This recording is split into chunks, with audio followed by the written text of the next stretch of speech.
मध्य प्रदेश में दिल दहला देने वाली हत्या की एक वारदात ने रिश्तों की अहमियत पर सवाल खड़े कर दिए हैं।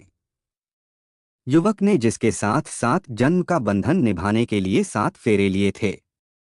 शादी के बाद भी अपने प्रेमी को ना भूलने वाली एक पत्नी अपने पति के खिलाफ ऐसी साजिश रची कि सुनकर पुलिस भी हैरान रह गई। खास बात यह रही कि खुद आरोपी पत्नी के पिता ने ही इस पूरे मामले की अहम कड़ी बेटी के प्रेमी के बारे में पुलिस को बताया, जिससे पूरे मामले का खुलासा हुआ। तो क्या था पूरा मामला, क्यों हुई थी एक निर्दोष लड़के की हत्या, आइए जानते हैं सब कुछ विस्तार से इस वीडियो में। नमस्कार मेरे प्यारे भाइयों और बहनों, मैं विवेक कुमार। क्राइम की कहानी के नए एपिसोड में आप सभी लोगों का हार्दिक स्वागत है। कहानी में आगे बढ़ने से पहले कृपया क्राइम की कहानी चैनल को सब्सक्राइब कर बेल आइकन जरूर दबा लें, ताकि मेरे हर वीडियो का नोटिफिकेशन आपको मिलता रहे। तो चलिए आज की कहानी शुरू करते हैं। आज सुबह से दोपहर तक खूब धूप खिली थी। दोपहर को अचानक आसमान में काले बादल उमड़ आए, तेज हवा चलने लगी और अंधेरा छा गया। तो राधा दौड़कर छत पर गई और सूखने को डाले गए कपड़ों को समेटकर नीचे आ गई। मौसी रसोई में थी। राधा ने कपड़ों की तह करते हुए कहा, मौसम अचानक से खराब हो गया है मौसी, बारिश पड़ेगी। छत पर जाकर कपड़े समेट ला, भीग जाएंगे। रसोई में से ही मौसी ने राधा को चेताया। कपड़े तो समेट लाई हूं मौसी, राधा मुस्कुराकर बोली। अब तो बारिश में भीगने को दिल चाह रहा है। तो भीग ले, मैं मौसम का मिजाज भाप गई थी, तभी बेसन घोलकर पकौड़े बनाने बैठ गई हूँ मौसी ने बताया। तो राधा दोनों पैरों पर उछल पड़ी, खुशी से वह चहकी, बारिश में गर्मा गर्म पकौड़े, वाह मौसी, मजा आ जाएगा। राधा सीढ़ियों की तरफ लपकी, आप पकौड़े बनाइए मौसी, मैं थोड़ा सा भीग लेती हूँ। ठीक है मौसी रसोई घर में हंस पड़ी और खुद से ही बोलने लगी, यह जवानी के दिन भी बड़े हसीन और रोमांचकारी होते हैं। मैं भी तो राधा की उम्र में ऐसी ही बारिश में छत पर खूब नहाती थी। मौसी गर्दन झटक कर पकौड़े तलने में व्यस्त हो गई। राधा छत पर जैसे ही पहुंची, बारिश की मोटी मोटी बूंदों ने उसका स्वागत किया। राधा छोटे बच्चे की तरह खुशी से उछलती हुई बारिश में भीगने का आनंद लेने लगी। मोटी बूंदों ने पल भर में ही उसे ऊपर से नीचे तक भिगो दिया, तो कपड़े उसके बदन से चिपक गए। उसी वक्त साथ वाली छत पर अनुराग चौहान बारिश का आनंद लेने के लिए आया। तो भीगी हुई राधा के जिस्म पर नजर पड़ते ही वह ठगा सा अपलक राधा को निहारता रह गया। राधा ने पहली आहट में ही पलटकर अनुराग को छत पर आते देख लिया था। अनुराग की नजरों को अपने सीने पर टिकी देखकर वह घबरा गई। उसे डपटते हुए बोली, बड़े बेशरम हो तुम, कोई ऐसे किसी लड़की को देखता है क्या, नजरें घुमाओ। कमाल है, तुम खुद ही तो अजंता की मूरत जैसी खड़ी हो और दोष मुझे दे रही हो। अनुराग चिढ़कर बोला, नीचे चली जाओ। राधा झेंप गई। अपनी गलती पर दूसरों को डांटने का कोई अधिकार उसे नहीं बनता था। अपने दोनों हाथ सीने पर बांधकर वह तेजी से अपनी छत से नीचे उतर आई। उसकी सांसें इस वक्त धौंकने की तरह चल रही थीं। अपनी सांसों को नियंत्रित करने की कोशिश करती हुई वह तौलिया लेकर बाथरूम में घुस गई। बदन पोंछकर उसने कपड़े बदले तो वह खुद से लजाने लगी। उसे लग रहा था कि अनुराग की नजरें अभी भी उसके सीने से चिपकी हुई हैं। अनुराग चौहान उसकी मौसी के पड़ोस में ही रहता था। राधा उसे बहुत पहले से जानती थी। राधा को यह भी पता था कि अनुराग प्रतियोगी परीक्षा की तैयारी कर रहा है। मौसी ने ही बताया था कि अनुराग बहुत हंसमुख और सीधा लड़का है, वह पढ़ने में व्यस्त रहता है, किसी से फालतू नहीं बोलता है। हाँ, मैं कोई काम बताती हूँ तो मना नहीं करता है। कोई सीधा नहीं होता। लड़की देखी नहीं कि लगे फिसलने। राधा होठों में बुदबुदाई, फिर बालों में तौलिया लपेटती हुई रसोई में घुस गई। गरम गरम बेसन के पकौड़ों की खुशबू से रसोई महक रही थी। अनुराग का ख्याल झटक कर राधा पकौड़ों का आनंद लेने लगी। रात भर छत वाला ख्याल राधा के तनमन को विचलित करता रहा। वह ठीक से सो नहीं पाई। सुबह उठी तो उसकी आंखें लाल थीं। मौसी ने देखा तो चौंक पड़ी, क्या हुआ राधा, तेरी तबीयत तो ठीक है। ठीक है मौसी, जम्हाई लेते हुए राधा मुस्कुराई। तेरी आंखें लाल हो रही हैं, इसलिए पूछ रही हूँ। अगर कुछ परेशानी महसूस कर रही है तो डॉक्टर से दवा ले आ। मैं एकदम भली चंगी हूँ मौसी। शाम को बारिश में ज्यादा भीग गई, इसलिए आंखें लाल हो गई हैं, राधा ने कहा और फ्रेश होने के लिए टॉयलेट में घुस गई। नहा धोकर राधा ने नाश्ता किया। आज उसकी हिम्मत घर से बाहर निकलने की नहीं हो रही थी। साफ सफाई का काम मौसी ने ही किया। दोपहर तक काम निपटाकर मौसी ने खाना खाया। राधा को भी परोस दिया, फिर बोली, मैं बाजार जा रही हूँ राधा, घर के लिए कुछ सामान लाना है। घर या दरवाजा बंद करके पढ़ाई करना। अच्छा मौसी, राधा ने सिर हिलाकर कहा। मौसी थैला लेकर घर से निकली तो राधा ने दरवाजे की सांकल अंदर से लगा ली और कमरे में आकर कोर्स की किताब निकालकर पढ़ने बैठ गई। उसने अभी किताब खोली ही थी कि दरवाजे पर दस्तक हुई। राधा उठकर दरवाजे पर आ गई। सांकल खोलने से पहले उसने पूछा, बाहर कौन है? मैं हूँ राधा, अनुराग, दरवाजा खोलो। अनुराग का स्वर राधा के कानों में पड़ा तो वह घबरा गई। मौसी बाजार गई है अनुराग, मैं। अनुराग ने बात पूरी नहीं होने दिया। मुझे मालूम है राधा, तभी तो मैं आया हूँ। दरवाजा खोल दो प्लीज, अनुराग ने गिड़गिड़ाकर कहा। मुझे अकेली देख कर आया है, क्या मंशा है? अनुराग की राधा के मन में ख्याल उठा। लेकिन ना जाने अनुराग की आवाज में क्या कशिश थी कि राधा ने सांकल खोल दिया। अनुराग अंदर आ गया। राधा को उसके चेहरे की तरफ देखने की हिम्मत नहीं हुई। वह तेजी से पलटी और अपने कमरे में आ गई। अनुराग भी उसके पीछे कमरे में आ गया। तुम जान चुके हो कि मौसी बाजार गई हैं, फिर क्यों आए हो? राधा ने उसकी ओर पीठ किए ही कांपती आवाज में पूछा। राधा, मैं रात भर ठीक से नहीं सो पाया हूँ, अनुराग ने बगैर कोई भूमिका बांधे दिल की बात कह डाली। तुम्हारा बारिश में भीगा बदन देख लेने के बाद भला नींद कैसे आती? तुम बहुत सुंदर हो राधा, मेरा दिल तुम्हें चाहने लगा है। मैं तुम्हें आई लव यू कहने आया हूँ। राधा के पूरे जिस्म में सनसनी भर गई। अनुराग उसे प्रपोज कर रहा था। राधा के दिल की धड़कनें तेज होने लगीं। चेहरा लाज से लाल होने लगा। वह कुछ कह नहीं पाई तो अनुराग करीब आ गया। उसके कंधों को पकड़कर उसने उसे अपनी तरफ घुमाया तो राधा का पूरा जिस्म कांप गया। किसी अनजान पुरुष का पहला स्पर्श था यह, वह रोमांच से भर गई। मेरी तरफ देखो राधा, अनुराग प्यार से उसकी ठोड़ी ऊपर उठाते हुए बोला। मेरी आंखों में देखो राधा, इनमें तुम्हारी छवि बस गई है। मैं तुम्हें पहले से जानता हूँ, लेकिन कल शाम को तुम्हें देखकर मेरे दिल ने अंगड़ाई ली है। यह तुम्हें चाहने लगा है। क्या तुम मुझे अपने दिल में थोड़ी सी जगह दोगी राधा?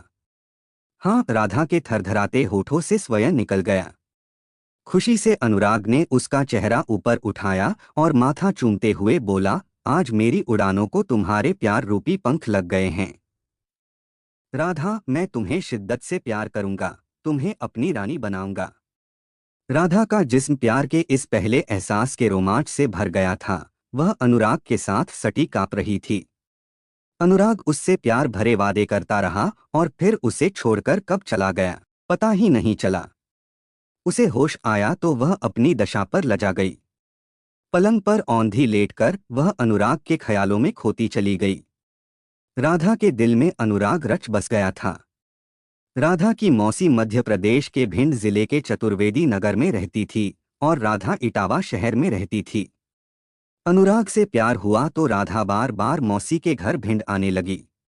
अनुराग मौसी के पड़ोस में ही रहता था, इसलिए उससे बात करने में राधा को परेशानी नहीं होती थी। उन्हें बाहर जाना होता था तो आंखों ही आंखों में इशारा करके वे शहर की रमणीक जगहों पर पहुंच जाते थे। घंटों वहां बैठकर प्यार की बातें करते थे, भविष्य के ताने बाने बुनते थे। अनुराग ने राधा से वादा किया था कि प्रतियोगिता परीक्षा में पास होने के बाद वह नौकरी करेगा, फिर उससे शादी कर लेगा। राधा को अनुराग पर पूरा विश्वास था। वह पति के रूप में अनुराग को ही पाना चाहती थी। दोनों प्यार के सफर में मन से ही नहीं, तन से भी एक हो गए थे। राधा की मौसी जब किसी काम से बाहर जाती थी तो अनुराग और राधा अपने तन की प्यास बुझा लेते थे। अनुराग को अपना तन सौंप देने के बाद राधा ने उससे वादा ले लिया था कि वह उसे ही अपनी दुल्हन बनाएगा। अनुराग भी दिल से राधा को प्यार करता था। उसे इंतजार अच्छी सी नौकरी का था। नौकरी लग जाने के बाद वह अपने प्यार का जिक्र घर में माँ पिताजी से करके राधा को बहू के रूप में स्वीकार कर लेने की जिद कर सकता था। अभी वह पिता सबल सिंह की कमाई पर जी रहा था। नौकरी पा लेने के बाद घर वाले उसकी बात को नहीं टाल सकते थे। इंतजार में कब 4 साल गुजर गए, दोनों को पता ही नहीं चला। प्रेम प्रसंग की कहानी ऐसे ही चलती रही। दोनों का प्यार परवान चढ़ चुका था। अभी तक उनके लव अफेयर्स की भनक किसी को नहीं लगी थी। राधा की मौसी की अनुराग की मां से गहरी छनती थी। दोनों एक दूसरे के दुख सुख में साथ खड़ी रहती थीं। यही वजह थी कि अनुराग बेधड़क राधा की मौसी के घर में आता जाता था। राधा ग्रेजुएशन कर रही थी। अनुराग उसको किसी सब्जेक्ट में उलझ जाने पर समझाता था। दोनों साथ साथ बैठकर पढ़ते थे। इसी बहाने उन्हें प्यार करने का मौका मिल जाता था। किसी को अभी तक यह समझ नहीं आया था कि उन दोनों के बीच क्या चल रहा है। कहते हैं कि इश्क और मुश्क लाख पर्दे में छिप कर किया जाए, उजागर हो ही जाता है। उनके प्यार की महक भी आसपास फैलने लगी। धीरे धीरे यह राधा की मौसी को भी मालूम हो गया कि राधा और अनुराग के बीच प्यार की खिचड़ी पक रही है। जवान लड़की का मामला था। ऊंच नीच हो जाएगी तो वह अपनी बहन जीजा को क्या जवाब देगी। मौसी ने राधा को सख्त हिदायत दे दी और उसकी मां को कह दिया कि वह अब उसके घर कभी नहीं आएगी। मां को राधा का अनुराग से प्यार होने की बात बताकर उसे भी चेता दिया कि वह आइंदा राधा को चतुर्वेदी नगर ना भेजे। राधा की हरकतें जान लेने के बाद राधा की मां ने पति के कान में बात डालकर दबाव बनाया कि वह राधा के लिए कोई अच्छा सा लड़का देखकर उसकी शादी कर दें। राधा के पिता ने राधा के लिए लड़का देखने के लिए भागदौड़ शुरू कर दिया। शीघ्र ही भिंड जिले के कोटपोरसा निवासी रघुवीर सिंह भदौरिया के बेटे करण भदौरिया को उन्होंने राधा के लिए पसंद कर लिया और 9 मई 2022 का दिन शादी के लिए पक्का कर दिया। राधा को पता चला तो वह तड़प कर रह गई। वह मौसी के घर अब नहीं जा सकती थी, इसलिए फोन करके उसने अनुराग को इटावा बुला लिया। राधा इटावा में थी और अनुराग भिंड के चतुर्वेदी नगर में, इसलिए राधा के घरवालों ने राधा पर कोई पाबंदी नहीं लगा रखी थी। राधा ने बाजार से अपने लिए कुछ जरूरी सामान लाने का बहाना बनाया और शहर में स्थित सुभाष पार्क में पहुंच गई। अनुराग को उसने वहीं बुलाया था। अनुराग पार्क में आ गया था। वे दोनों पार्क के कोने में बैठ गए। राधा, ऐसी क्या बात हो गई जो तुमने मुझे इटावा बुला लिया? सब ठीक तो है ना? राधा का हाथ अपने हाथों में लेकर अनुराग ने हैरान होते हुए पूछा।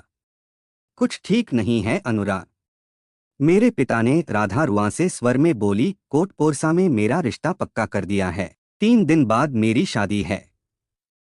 मैं यह शादी हरगिज नहीं करूंगी। तुम मुझे यहाँ से भगा कर ले चलो। नहीं राधा, यह संभव नहीं है। चतुर्वेदी नगर में हमारे प्यार के चर्चे घर घर में हो रहे हैं। मेरे पिता इस मामले में मेरी क्लास ले चुके हैं। उन्होंने चेतावनी दे दी है कि यदि मैंने तुमसे शादी की तो वह मुझे अपनी जमीन जायदाद से बेदखल कर देंगे। राधा, मैं अपने पिता के खिलाफ नहीं जा सकता। यानी तुम्हें अपनी जमीन जायदाद से प्यार है, मुझसे नहीं है? राधा ने अनुराग को घूरा।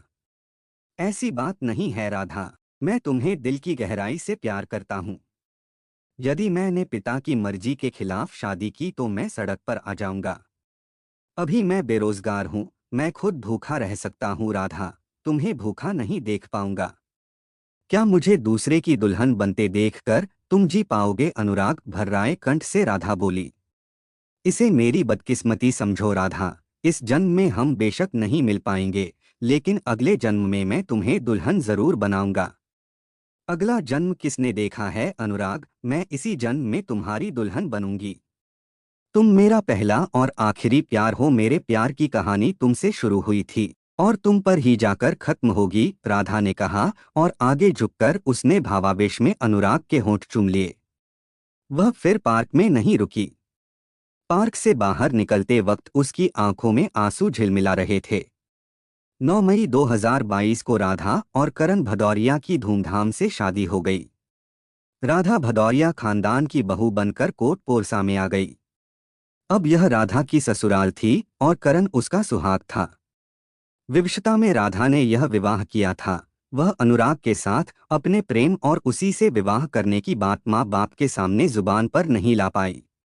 उसने करण भदौरिया से शादी का विरोध करने का साहस भी नहीं जुटाया और बुझे मन से शादी की रस्में निभाते हुए करण के साथ 7 फेरे ले लिए। सुहाग सेज पर करण ने अपना हक मांगा तो अनुराग की छवि मन में बसाकर खुद को करण के हवाले कर दिया। उसका मन तड़प रहा था और आंखों में नमी थी जिसे करण नहीं देख पाया। एक सप्ताह वह राधा के साथ मौज मस्ती करता रहा। राधा भरे मन से उसकी खुशियों की भागीदार बनती रही। 8वें दिन करण अपनी नौकरी पर विजयवाड़ा चला गया तो राधा ने चैन की सांस लिया। उसे ऐसा लगा जैसे लंबी कैद काट कर वह आजाद हुई है। करण विजयवाड़ा की टोल प्लाजा कंपनी में काम करता था। शुरू शुरू में वह 15 दिन में एक बार कोर्ट पोरसा पत्नी राधा के मोह में आता रहा, फिर यह सिलसिला रुक गया। कारण कंपनी ने उसकी ज्यादा नागा का नोटिस ले लिया था। उन्होंने करण को हिदायत दी थी कि वह मन लगाकर काम करे, ज्यादा छुट्टी लेने पर कंपनी का नुकसान होगा। करण मन मार कर रह गया था। 11 फरवरी 2023 को रघुसिंह भदौरिया बड़ी बेचैनी से घर के आगे टहल रहे थे। उनकी निगाहें सामने वाली उस सड़क पर जमी थीं, जो कोट परोसा बाजार होकर उनके दरवाजे की ओर आती थी। रघुसिंह को अपने बेटे करण के आने का इंतजार था। करण ने दोपहर में उन्हें सूचना दे दी थी कि वह सकुशल विजयवाड़ा से ग्वालियर आ गया है और 2 बजे तक घर पहुंच जाएगा। लेकिन अब शाम के 6 बज रहे थे। करण का ना फोन आया था, ना वह खुद घर पहुंचा था। उसका फोन भी स्विच्ड ऑफ आ रहा था। रघुसिंह भदौरिया को घबराहट होने लगी थी। वह पागलों की तरह बेटे की राह देख रहे थे कि उनका बड़ा बेटा अर्जुन घर आ गया। रघुसिंह भदौरिया ने उसे करण के अभी तक घर न आने की बात बताई तो वह भी परेशान हो गया। उसने अपने सभी रिश्तेदारों को फोन करके करण के विषय में पूछा। सभी से एक ही बात सुनने को मिली कि करण उनके घर नहीं आया है। फिर तो अर्जुन भी घबरा गया।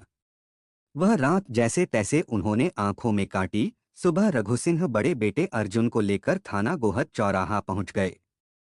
एसएचओ उपेंद्र छारी ने दोनों की बदहवास हालत देखकर उन्हें पानी पिलवाया और उनके थाने आने का कारण पूछा। साहब, मेरा छोटा बेटा करण भदौरिया विजयवाड़ा से अंडमान एक्सप्रेस ट्रेन पकड़कर कल दोपहर को ग्वालियर स्टेशन पर उतरा था।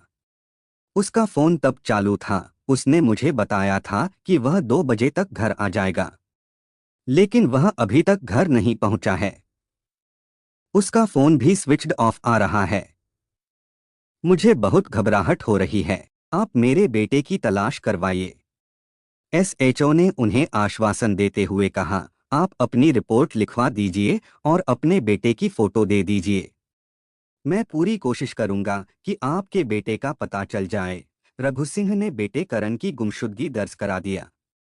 एसएचओ उपेंद्र छारी ने करण की गुमशुदगी को बड़ी गंभीरता से लिया। उन्होंने भिंड जिले के सभी थानों में करण की फोटो फ्लैश करके उनसे करण को तलाश करने में मदद मांगी। लेकिन 2 दिन बीत जाने पर भी करण की कोई सूचना नहीं मिली। करण का मोबाइल नंबर सर्विलांस पर लगा दिया गया था, लेकिन वह मोबाइल स्विच्ड ऑफ था।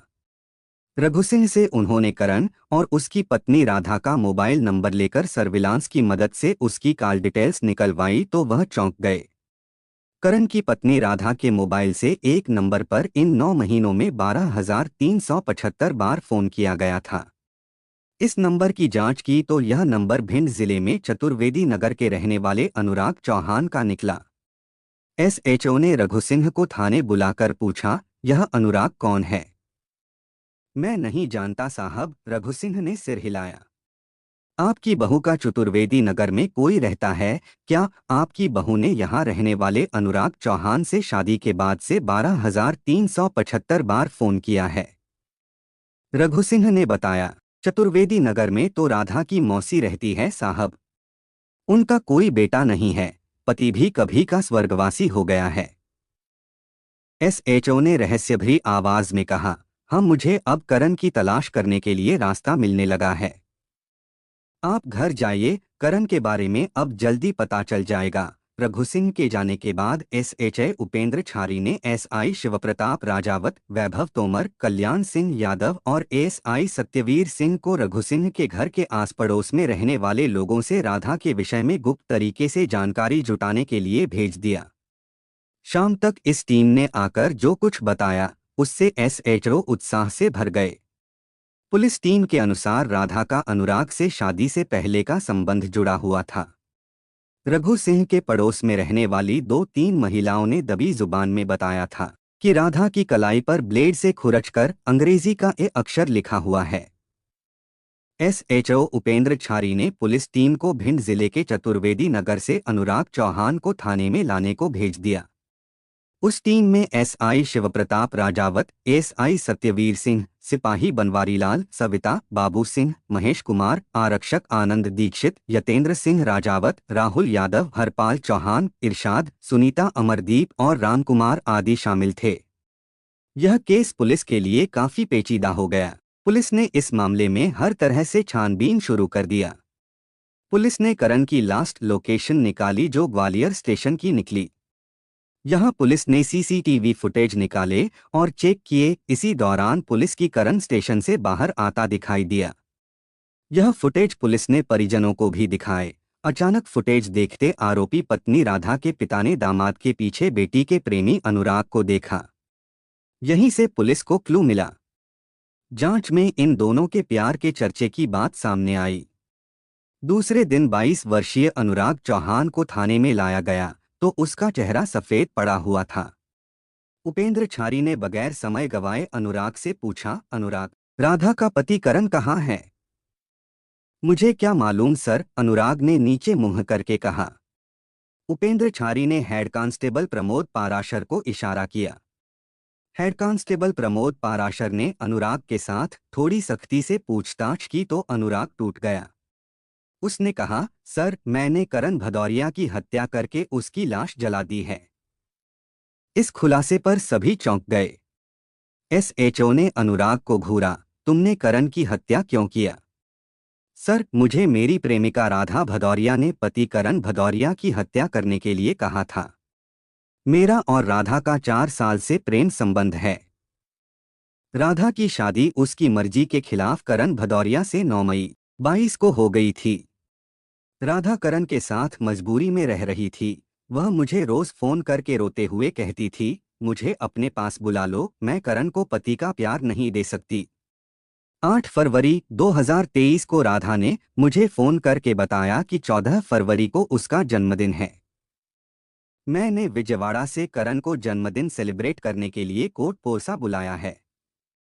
वह 9 फरवरी 2023 को अंडमान एक्सप्रेस से ग्वालियर आ रहा है। उसे निपटा दो, उसको मार डालो।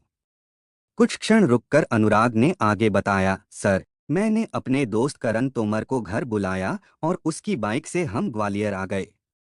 बाइक करण तोमर को सौंपकर मैंने प्लेटफार्म टिकट खरीदा और प्लेटफार्म पर विजयवाड़ा से ग्वालियर आ रही ट्रेन का इंतजार करने लगा। दोपहर में ट्रेन आई तो करण बैग लेकर नीचे उतरा। मैंने उसका पीछा किया। वह बस में सवार हुआ तो मैं भी बस में सवार होकर करण से दोस्ती गांठ लिया। उससे कहा कि मैं भी पोरसा जा रहा हूं। महगांव में मेरे दोस्त कार लेकर खड़े हैं, हम कार से पोरसा चलेंगे। करण भदौरिया मान गया। लंबी सांस लेकर अनुराग ने बताया, मेहर गांव से मैं अपने दोस्त की कार D100B 6347 से पोरसा के लिए रवाना हुआ। करण को मैंने ड्राइविंग कर रहे किशन के साथ आगे बिठाया। मैं शैलेंद्र बघेल के साथ कार की पिछली सीट पर बैठा। मैंने सुनसान इलाका आते ही करण के गले में गमछा डालकर उसका गला घोंटकर हत्या कर दिया। उसकी लाश पांडरी मंदिर के आगे बीहड़ में डालकर पेट्रोल से जला दी और घर आ गए। दूसरे दिन हम तीनों कार लेकर फिर पांडरी मंदिर के बीहड़ में गए। करण की अधजली लाश को एक बोरे में भरकर मैंने थाना सहसों के आगे चंबल नदी में फेंक दिया और मैंने राधा को उसके रास्ते का कांटा निकाल फेंकने की बात बता दिया। अनुराग द्वारा करण भदौरिया की हत्या केस का खुलासा होने के बाद हत्यारिन पत्नी राधा भदौरिया को उसकी ससुराल से गिरफ्तार कर लिया गया। उसने बहुत हो हल्ला मचाया, चीख चीख कर बोली, आप लोग मुझे झूठे आरोप में फंसा रहे हैं। करण मेरा पति था, मैं अपना सुहाग क्यों उजाड़ूंगी। एसएचओ उपेंद्र छारी ने जब उसका सामना लॉकअप में बंद अनुराग से करवाया तो राधा ने अपना जुर्म कबूल कर लिया। उसी दिन अनुराग की निशानदेही पर करण तोमर और शैलेंद्र बघेल को भिंड से गिरफ्तार करके थाना गोहद चौराहा में लाया गया। पुलिस ने हत्या में इस्तेमाल कार और करण तोमर की बाइक भी जब्त कर लिया। अनुराग को साथ ले जाकर करण की लाश के कुछ अधजले हिस्से और कपड़े बरामद कर लिए गए। करण की गुमशुदगी को अब धारा 302, 120 बी, 305, 201 व 11/13 एमपीडी एक्ट के तहत दर्ज कर लिया गया। रघुसिंह भदौरिया बेटे की हत्या अपनी ही कुलच्छिनी बहू द्वारा करवाए जाने पर गश खाकर गिर पड़े। वह उस दिन को कोसने लगे जब राधा को बहू के रूप में उन्होंने पसंद किया था, लेकिन अब क्या हो सकता था। उनका लाडला बेटा करण पत्नी राधा की नफरत का शिकार बन गया था। एसएचओ उपेंद्र छारी ने करण भदौरिया मर्डर केस के अभियुक्तों राधा भदौरिया, अनुराग चौहान, करण तोमर, किशन, शैलेंद्र बघेल के खिलाफ पुख्ता सबूत एकत्र करके उन्हें कोर्ट में पेश कर जेल की राह दिखा दी थी। दोस्तों, आज से मैं रोज 2 वीडियो अपलोड करूंगा। पहले जैसे ही मेरा दूसरा वीडियो शाम 7:30 बजे आएगा। प्लीज उस वीडियो को भी अपना प्यार दीजिएगा। कहानी को लास्ट तक सुनने के लिए आपका धन्यवाद। इस कहानी के बारे में अपनी राय कमेंट करके ज़रूर बताइएगा और ऐसी ही अपराध की सच्ची कहानियों के लिए हमारे चैनल क्राइम की कहानी को सब्सक्राइब कर लीजिए। कहानी को लाइक और शेयर ज़रूर करें। धन्यवाद।